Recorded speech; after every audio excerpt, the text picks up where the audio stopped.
આપણે મૃત્યુના ચિહ્નો જોયા હતા, પણ એ પૂર્વમાં જલદાન, સત્ય ભાષણ અને તપનો મહિમા ભગવાન ભોળાનાથ માં પાર્વતી સાથેના સંવાદમાં કરે છે. સનત કુમાર પ્રશ્ન પૂછે છે, નંદિકેશ્વર એનો જવાબ આપે છે અને વૃક્ષોનો મહિમા ગાતા કહે છે. શિવપુરાણ પર્યાવરણ માટે પણ તમને ને મને એક ટકોર કરે છે કે જે વ્યક્તિ જળાશય બનાવે, જે વ્યક્તિ વૃક્ષારોપણ કરાવે અને જે વૃક્ષોના મૂળમાં જલ અર્પણ કરે, એના સંપૂર્ણ વંશનો ઉદ્ધાર થઈ જાય. કદાચ પોતાના વંશમાં કોઈ ન હોય તો વ્યક્તિ વૃક્ષનો ઉછેર કરે અને વૃક્ષનું જલ સિંચન કરે તો પણ એના પિતૃઓ તૃપ્ત થઈ જાય છે. શિવપુરાણ કહે છે, અતિતાનાગતાન સર્વા પિતૃવંશસ્તુતારયે કાંતારે વૃક્ષરોપીય તસ્માદ વૃક્ષાસ્તુ રોપણ્યા. જે વ્યક્તિ અતિતાન આગતાન સર્વાન, જે વ્યક્તિ વૈરાન જગ્યામાં અથવા સર્વત્ર જગ્યાએ, જ્યાં કોઈ આવતું ન હોય એવી જગ્યાએ અથવા ગમે તે જગ્યાએ વૃક્ષ રોપી, જે વૃક્ષનું રોપણ કરે છે, વૃક્ષ રોપનારો વ્યક્તિ વૃક્ષાંસ્તુ રોપ એન તસ્માત પિતૃવંશાસ્તુ તારયેત, એ પોતાના પિતૃવંશને તારી દે છે. કદાચ જેને સંતાન ન હોય ને એ વ્યક્તિ પણ વૃક્ષારોપણ કરાવે અને વૃક્ષનું જલ સિંચન કરે તો એમના પિતૃઓ તૃપ્ત થઈ જાય છે. અત્યારે જોવા જઈએ તો વૃક્ષોની વિશેષતા, એક બહુ મોટું અભિયાન ચાલ્યું છે, કાવેરી અભિયાન અત્યારે ચાલે જ છે. કાવેરી નદીના કિનારે જે વૃક્ષો કાપી નાખવામાં આવ્યા એમના કારણે આજે ત્યાં પાણી સંગ્રહિત નથી થઈ શકતું. વૃક્ષો પાણી સંગ્રહિત કરવાનું પણ કામ કરે છે. વૃક્ષો સૌથી પહેલા તો અલ્ટ્રાવાયોલેટ કિરણોથી બચાવે છે આપણે બધાને. માણસ ડિપ્રેશનમાં હોય તો એવું કહેવામાં આવ્યું છે કે વૃક્ષ નીચે બેસે. આજે માણસ ડિપ્રેશનમાં વધારે આવતો જાય એનું પાછળનું કારણ છે આપણે વૃક્ષથી દૂર જતા રહ્યા છે. એટલી બધા પાક નિષ્ફળ થઈ જવા છતાં પણ ખેડૂત ડિપ્રેશનમાં નથી આવતો, એ રોજ વૃક્ષો નીચે બેસે છે. એને તણાવ, અનિંદ્રા, માનસિક બીમારી તત્કાલ દૂર થાય જે વૃક્ષોના મૂળમાં જલ સિંચન કરે. વૃક્ષો ઓક્સિજનનો સ્ત્રોત છે. જલનું સંરક્ષણ કરવામાં સૌથી મોટું કાર્ય વૃક્ષો કરે છે. એક વૃક્ષ ખાલી, એક વૃક્ષનો જો માઇક્રો ઓબ્ઝર્વેશન, એક વૃક્ષ શું આપે છે મનુષ્ય જીવનને, એને બહુ ઊંડાણપૂર્વક જોવામાં આવે તો 50 વર્ષમાં એક વૃક્ષ કેટલું કામ આપે એનું આખું એક સર્વયું નીકળ્યું હતું. એક વૃક્ષ વાવો તો 50 વર્ષમાં 17,50,000 રૂપિયાનું ઓક્સિજન ઉત્પાદન કરે. 50 વર્ષમાં એક વૃક્ષ 17,50,000 એટલે 17.5 લાખનું તો ઓક્સિજન પૂરું પાડે છે. કોરોના કાળમાં ખ્યાલ આવી ગયો ઓક્સિજનની શું કિંમત છે. 35 લાખ રૂપિયાનું વાયુ પ્રદૂષણ નિયંત્રણ કરે છે. જે વાયુ પ્રદૂષણ નિયંત્રણ કરવામાં 35 લાખનો ખર્ચ આવી એક વૃક્ષ 50 વર્ષમાં આપી દે છે. કાર્બન મોનોક્સાઇડ, સલ્ફર ડાયોક્સાઇડ, એનાથી લઈને જેટલા પણ હાનિકારક ગેસ છે જે વાહનોમાંથી ઉત્પન્ન થાય છે, જે ઉદ્યોગોમાંથી ઉત્પન્ન થાય છે, એને દૂર કરવાનું કામ વૃક્ષો કરે છે. જોવા જાય તો 50 વર્ષમાં 3 કિલો કાર્બન ડાયોક્સાઇડને સુકાવી નાખે છે. એક વર્ષમાં વૃક્ષ એક વર્ષમાં 3 કિલો કાર્બન ડાયોક્સાઇડને સુકાવી નાખે છે. એ વૃક્ષ 41 લાખ રૂપિયાનું પાણી રિસાયકલિંગ કરે છે. ખરા અર્થમાં આપણે આપણા પિતૃઓને તારવા માટે 2 કામો કરવા જોઈએ. ચોક્કસ ગંગાજીમાં એના અસ્થિઓ પધરાવવા જોઈએ અને એમના અડધા અસ્થિઓ ગામના પાદરમાં 5 ફૂટ ઊંડો ખાડો કરીને અડધા અસ્થિઓ ત્યાં પધરાવવા જોઈએ. એના ઉપર એક વૃક્ષ વાવી દેવું જોઈએ. જ્યાં સુધી એ છાંયો લઈ લોકો, ત્યાં સુધી આપણા પૂર્વજોને શાંતિ મળે. અને ગામો ગામ વૃક્ષારોપણ પણ થઈ જાય. દરેક લોકો એના પૂર્વજોની સ્મૃતિમાં કે આ મારા દાદાના અસ્થિ આની નીચે છે એટલે એની જાળવણી પણ કરે. અને હાડકાઓનું ખાતર પણ થાય નીચે જમીનમાં, ફળદ્રુપતા પણ વધે. એના પર એક વૃક્ષારોપણ પણ થાય, એ એનું જતન પણ રાખે ગામનો વ્યક્તિ.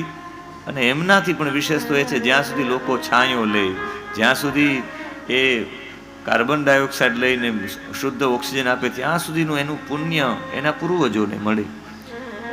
41 લાખ રૂપિયાનું 50 વર્ષમાં એ રિસાયકલિંગ કરી નાખે છે જલનું. 3% વધારે તાપમાનને ઓછું કરે છે એક વૃક્ષ. અને 7 પેઢી સુધારવી હોય તો લોકોએ 7 વૃક્ષો વાવવા પડે. ને આનંદની વાત એ છે કે વારોતરિયા પરિવારે અહીંયાથી વૃક્ષારોપણ તો ખરું, પણ એમાં પણ બિલ્વ વૃક્ષ બધાને આપવામાં આવ્યું છે કે બધા બિલ્વ વૃક્ષ લઈ જાય, લાંબી સ્મૃતિ રહે.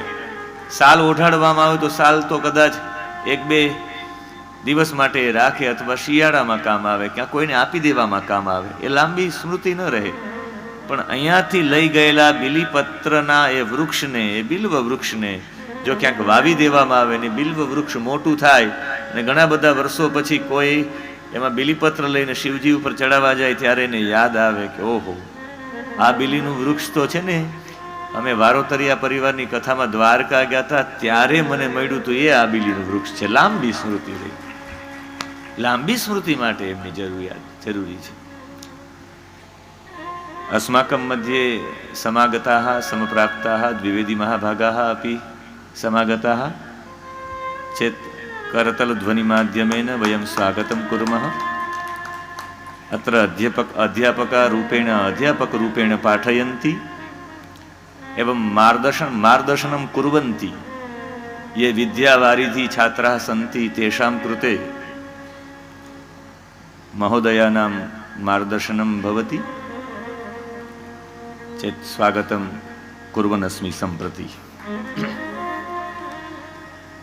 એટલું બધું આ વૃક્ષ આપે, એક વૃક્ષ એટલું બધું આપે છે. આમનો મતલબ થાય કે વૃક્ષો વાવવા જોઈએ.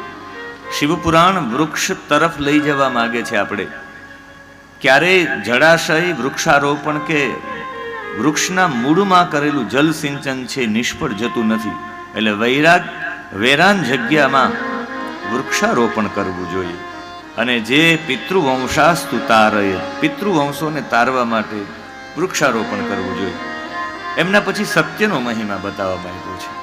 જે પાપ કરવા વાળા છે એને નરકની યાતના ભોગવવી પડે એનું વિવરણ છે.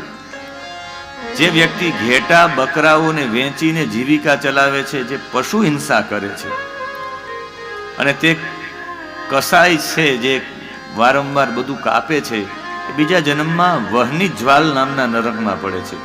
દિવસ રાત એ દુઃખ ભોગવે છે. અને એ દુઃખ ભોગવે છે ત્યારે વેદ હોય, યજ્ઞ હોય, મંત્ર હોય, એ બધામાં જો સત્યયુક્ત નથી, એ જે બ્રાહ્મણ છે એ બ્રાહ્મણ વેદયુક્ત હોય છતાં પણ સત્યનું આચરણ નથી કરતો, સત્ય બોલતો નથી. જે વ્યક્તિ યજ્ઞ કરવા છતાં પણ, ઘણા બધા યજ્ઞો કરે છે, અશ્વમેધ, રાજસૂય, દશપૂર્ણ માગ, અગ્નિષ્ઠોચેન, આ બધા યજ્ઞો કરવા છતાં પણ જે અસત્ય ભાષણ કરે છે, અસત્ય સાથેનું જીવન જીવે છે. સત્ય બોલવાથી શરીરમાં, આપણા તમારા ને મારા બધા શરીરમાં, તમારે મારી અંદર બનતા સેલ્સ, એમાં નવી ચેતના જે મળવાની છે, મળવાની બંધ થઈ જાય છે. એટલે કદાચ મંત્ર બોલનારો બ્રાહ્મણ હોય, વૈદિક બ્રાહ્મણ હોય, છતાં પણ જો અસત્યનું ભાષણ કરે, અસત્યયુક્ત હોવાથી અશોભિત લાગે છે. તસ્માત સત્યમ સમાચરેત, એટલે સત્ય બોલવું જોઈએ. સત્યનો મહિમા ગાયો છે. અને માં ભગવતી ઉમા કાલે પ્રશ્નો કર્યા હતા, ત્યાં મૂળ ચર્ચા ઉપર આપણે આવી ગયા. ભોળાનાથને કહ્યું, મૃત્યુ ચિહ્નહમ યથા દેવ કિમ પ્રમાણમ યથા યુષઃ. મૃત્યુનું પ્રમાણ શું, મૃત્યુના ચિહ્નો ક્યાં પ્રભુ? અને મહાદેવજીએ મૃત્યુના પ્રમાણો આપ્યા છે કે રાત્રિના સમયમાં ઇન્દ્રધનુષ્ય દેખાય તો સમજવાનું મૃત્યુ 1 મહિનામાં છે.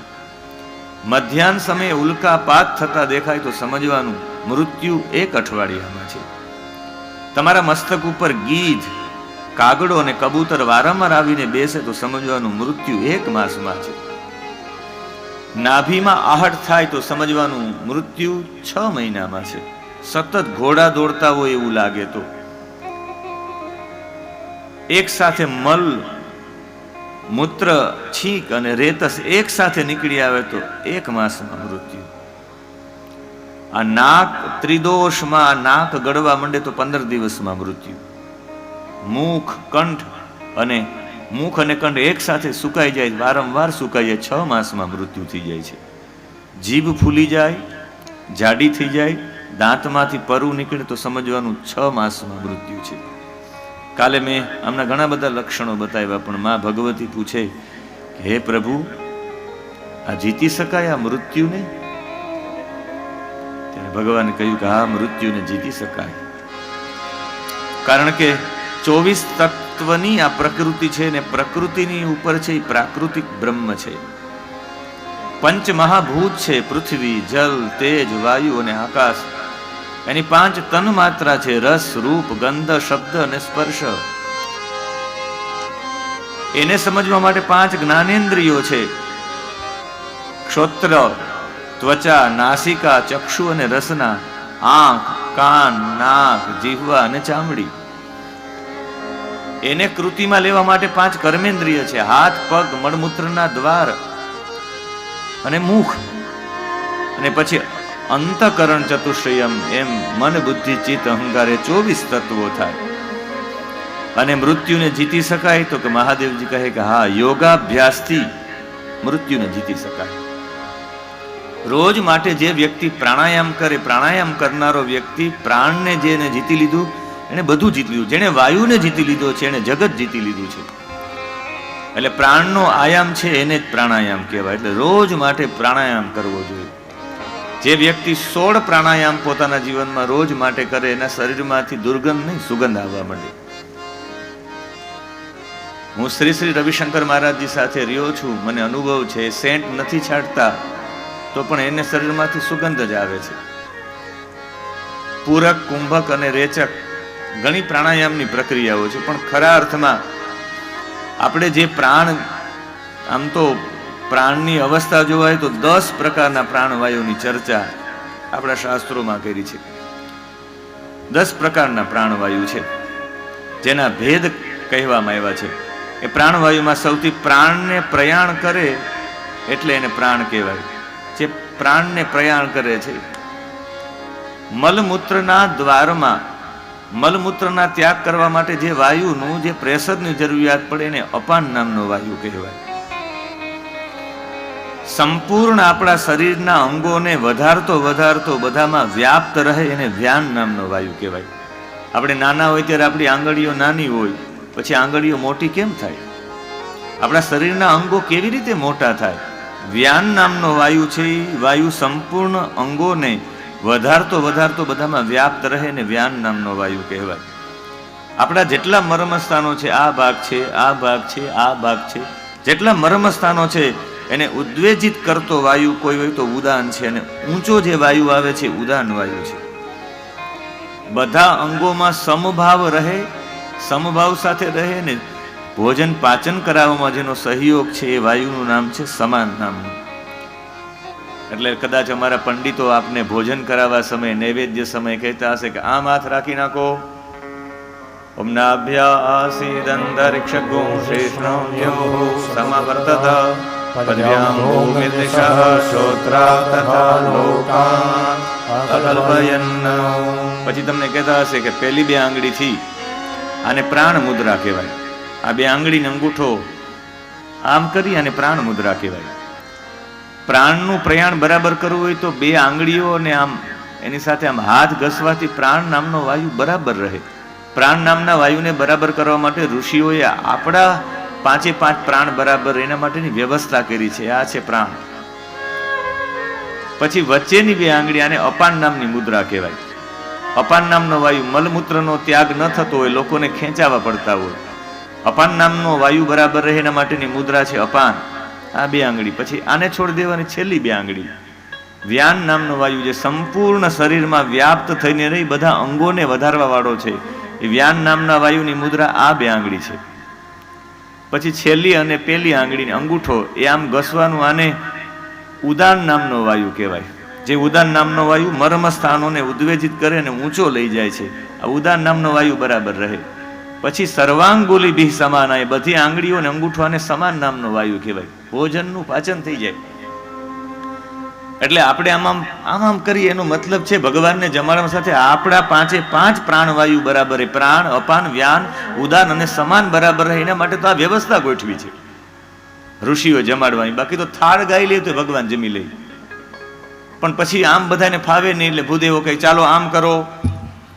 બાકી ખરેખર તર્જની મધ્યમાં અંગુષ્ટેહી પ્રાણાય, મધ્યમાં અનામિકા અંગુષ્ટેહી અપાનાય, પછી અનામિકા કનિષ્ઠિકા અંગુષ્ટેહી વ્યાનાય, કનિષ્ઠિકા તર્જની અંગુષ્ટેહી ઉદાનાય, સર્વાંગુલિભી સમાનાય. એવો નિયમ છે.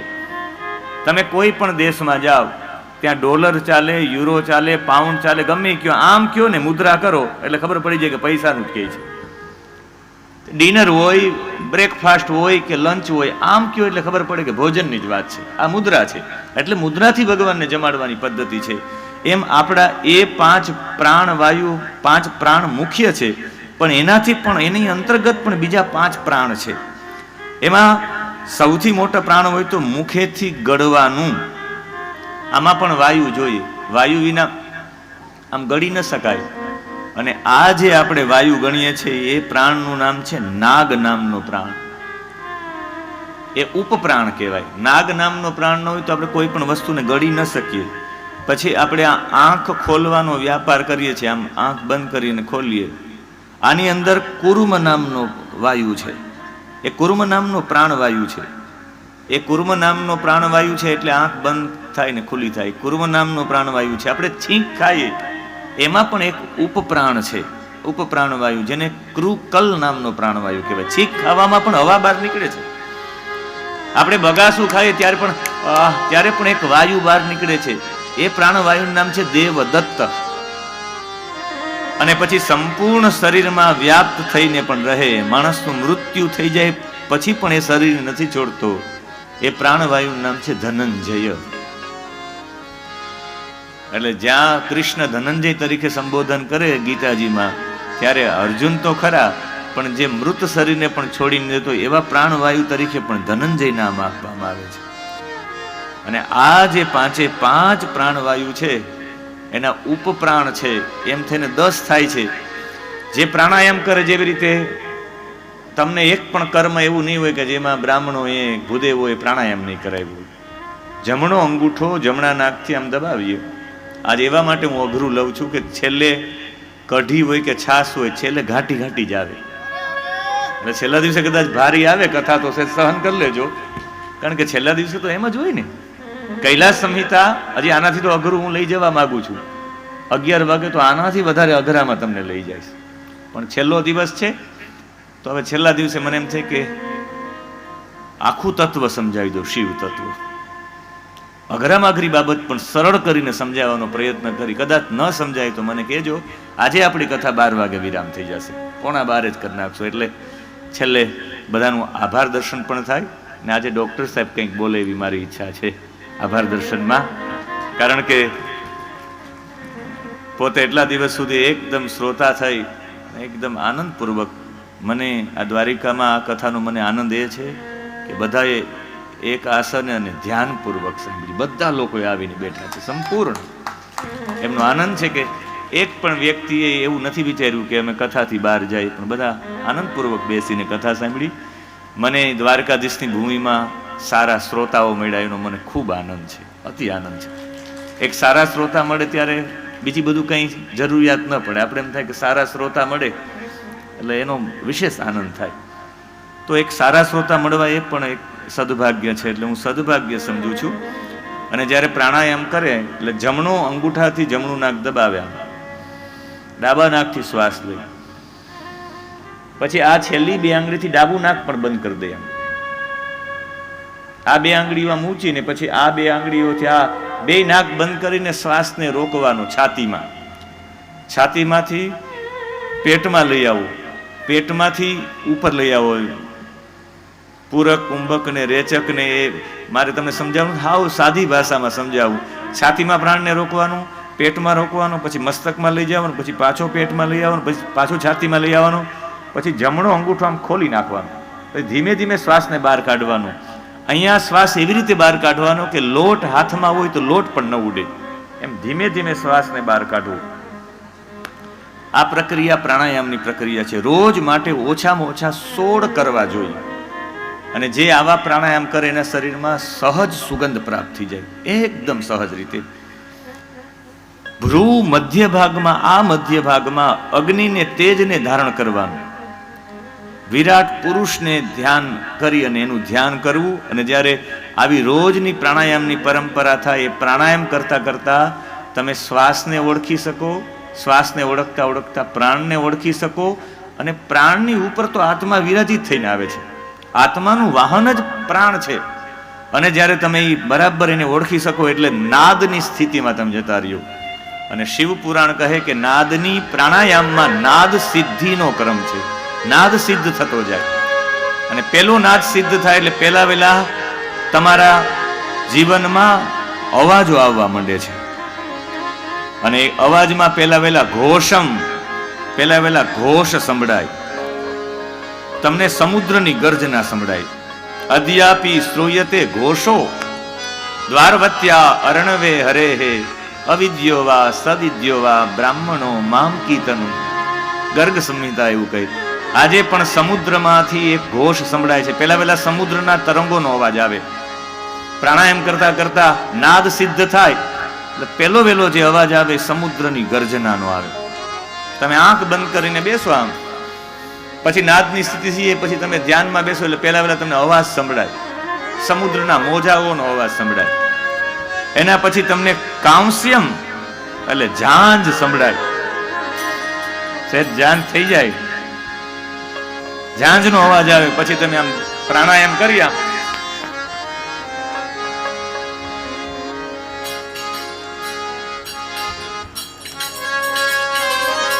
આવો અવાજ સંભળાય એ નાદમાં. એ ઝાંઝ તમને સંભળાવવા માટે પછી શ્રીંગ વાદ્ય, ગાયોના શિંગડાનું એક વાદ્ય આવે. અને પછી વાદ્ય સંભળાવવા માંડે જે ભગવાન કૃષ્ણ રાખતા, શ્રીંગ વાદ્ય. શ્રીંગ વેત્રે ચ કક્ષે ભાગવતજીમાં આવે. ગાયના શિંગડાનું જે ગાયોને બોલાવવા માટે આવે એ તમને અવાજ સંભળાવવા માંડે. અને પછી ચોથી સ્થિતિ આવે તમારા જીવનમાં. અહીંયા આ ભાગમાં અહીંયા તમને ઘંટડીઓ સંભળાય, ઝીણી ઝીણી. અને આ ચોથી સ્થિતિમાં દાસી જીવન પહોંચ્યા હશે મને એવું લાગે. ચોથી સ્થિતિમાં આજે ઘોઘાબદર ગામનો એ મહાપુરુષ પોતાના જીવનમાં એ પોતાની જાતને દાસી માનતો. દેખંદા કોઈ આદરમાં પરખંદા રે કોઈ આદરમાં નિરખંદા રે કોઈ આદરમાં જનન જનન જનન જન જાદરી વાગે જનન જનન જનન જન જાદરી વાગે જનન જનન જનન જન જાદરી વાગે જનન જનન જનન જન જાદરી વાગે. દાસી જીવન નાદના ઉપાસક હશે. પ્રાણાયામ એને સિદ્ધ કરી લીધો. એની ચોથી અવસ્થામાં એ પહોંચ્યા ત્યારે એને ઘંટડીનો નાદ સંભળાનો અહીં સંભળાવા માંડે. એમ લાગે કે આપણે ક્યાંક મંદિરમાં બેઠા છે. ઝીણી ઝીણી ઘંટડીઓ વાગે. આપણા મંદિરોમાં ઘંટ રાખવાનું કારણ આ છે. મંદિરોમાં ઘંટ કેટલો હોવો જોઈએ ઊંચો, એનો નિયમ બતાવ્યો છે વાસ્તુશાસ્ત્રમાં.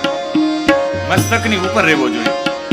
અને ઘંટ કોઈ દિવસ આમ ન વગાડાય કે આમ ન વગાડાય, ઘંટની નીચે ઉભા રહીને જ વગાડાય. જે મંત્રો બોલાણા હોય મંદિરની અંદર એના ઘુમ્મટમાં, એ ધ્વન્યાત્મક ઉર્જા જે ફરતી હોય એ તમે આમ ધ્વનિ વગાડો એટલે એ ધ્વન્યાત્મક ઉર્જા એ ઘંટમાં આવી જાય ને ઘંટમાંથી જે ધ્વન્યાત્મક ઉર્જા તમારા મસ્તકના ભાગમાં સીધી આવે. તમારું માનસ મંત્રાત્મક બની જાય, ધ્વન્યાત્મક બની જાય. એટલે બરાબર ઘંટની નીચે રહીને ઘંટ વગાડાય. એટલે નેપાળમાં પદ્ધતિ છે, તમે દર્શન કરવા જાવ તો આમ ઘંટડી વગાડે તમારા માથા ઉપર, અને પછી ઘંટ તમારા માથા ઉપર મૂકે. એટલે ઉર્જાવાન બનવું હોય તો એ ઉર્જાવાન બનવા માટે સાવ સરળ રસ્તો છે. રોજ મંદિરે જાઓ. તમારું માનસ તમારે ધ્વન્યાત્મક ઉર્જાત્મક બનાવવું છે, મંત્રાત્મક.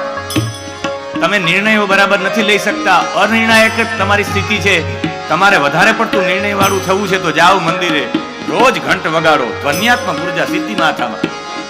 આ મંદિરો ઉર્જા આપવાના કેન્દ્રો છે, इसलिए मंदिर जाना है. ઉર્જા પ્રાપ્ત કરવી તો મંદિરે જાઓ. જે મંદિરે ન જાતો ને એ નિર્ણયો ન લઈ શકે. જે રોજ માટે ઘંટનો નાદ, એટલા મંત્રો. હું તો કહું દ્વારિકાધીશના મંદિરમાં પણ, અહીં દ્વારિકામાં મહાભારત એવું કહે, દ્વારિકાના ઘરે ઘરે ઘંટડીઓ હતી. દ્વારે દ્વારે દ્વારી દ્વારી કમ બ્રહ્મ સુખમ ઇતિ દ્વારિકા. દરેક ઘરે દરવાજા એ દરવાજે ઘંટડી હતી. આ ડોરબેલ દ્વારકાની દેણ છે. દરેક ઘર ઉપર એક એક નામ પ્લેટ દ્વારકાની દેણ છે. મારી પાસે પ્રમાણ છે મહાભારતના. એટલે એ ચોથી સ્થિતિમાં દાસી જીવન પહોંચ્યા છે. બોલે બોલાવે સબ ઘટ બોલે, સબ ઘટમાં તો દિયો રે સમાય. जिया जो तिया तेवो, जिया जेवो तिया तेवो. તીજ કરીને અણારે ફેરાય, તીજ કરીને દિયો રે ફેરાય. જાણણ જાણણ જણન જણન જણન જણ જાગરી વાગે, જણન જણન જણન જણ જાગરી વાગે. એ પણ બીજે ક્યાંય વાગે નહીં, અહીંયા બ્રહ્મરંધ્રમાં વાગે. 9 દરવાજા છે. આ 2, આ 2 4, આ 2 6, આ 7 મલમૂત્રના દ્વાર, 8 અને 9. એ 9 દરવાજા તો સામાન્ય છે, આ દરવાજો મુખ્ય છે. માણસનો પ્રાણ અહીંયાથી નીકળે તો એ શ્રેષ્ઠ કહેવાય. ગળાથી ઉપરના ભાગમાં પ્રાણ નીકળે તો શ્રેષ્ઠ કહેવાય.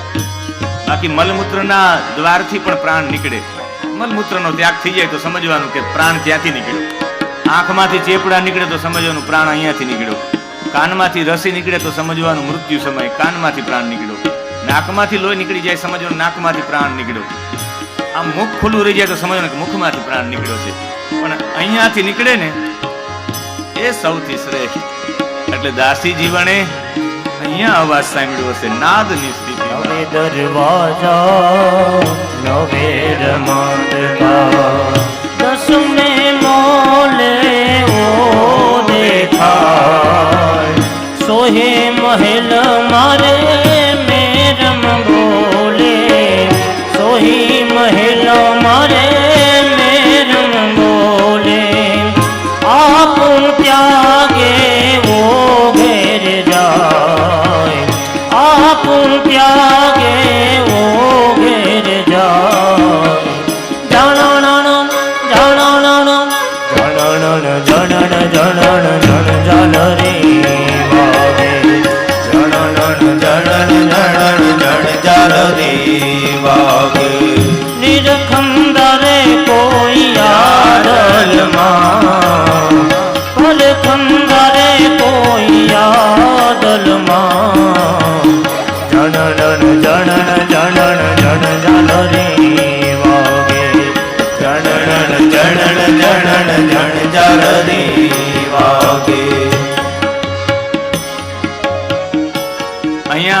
વાગવા માંડે, ઘંટી હોય, ચોથી સ્થિતિ છે. પછી પાંચમી સ્થિતિમાં વીણા વાગવા માંડે. ભગવાનની વીણા વાગતી હોય એવો સ્વર આવે. એનાથી પછી ઊંચી સ્થિતિ જાય એટલે વાંસળી વાગવા માંડે. આ બ્રહ્મરંધ્રમાં પ્રાણવાયુ જ્યારે બ્રહ્મરંધ્રમાં ચડી જાય ત્યારે આવી ધ્વનિઓ થવા માંડે છે શિરના મધ્ય ભાગમાં, અને એ ઓમના જપથી શરૂઆત થાય. પ્રાણાયામ કરો ને ઓમ ઓમ